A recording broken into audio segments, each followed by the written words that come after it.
গাজার জন্য বাস্তবসম্মত আরব পরিকল্পনায় সমর্থন 4 ইউরোপীয় দেশের।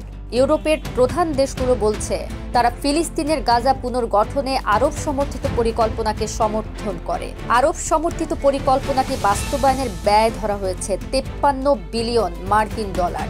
গাজা থেকে ফিলিস্তিনিদের বাস্তুচ্যুত না করেই পরিকল্পনাটি বাস্তবায়নের কথা বলা হয়েছে।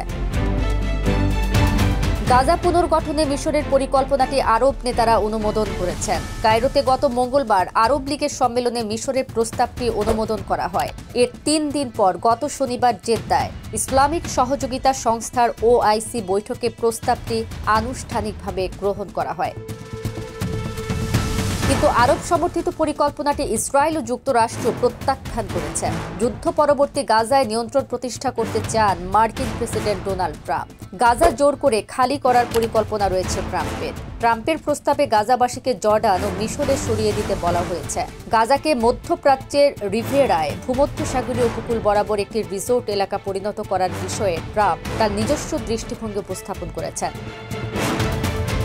ট্রাম্পের পরিকল্পনা ফিলিস্তিনিদের পাশাপাশি আরব নেতারা নাকচ করেছেন। গাজার ভবিষ্যৎ নিয়ে আরব সমর্থিত পরিকল্পনাটি ট্রাম্পের ধারণার একটি বিকল্প। গতকাল শনিবার ফ্রান্স, জার্মানি, ইতালি ও যুক্তরাজ্যের পররাষ্ট্রমন্ত্রীরা আরব সমর্থিত পরিকল্পনাটিকে বাস্তবসম্মত বলে স্বাগত জানিয়েছেন।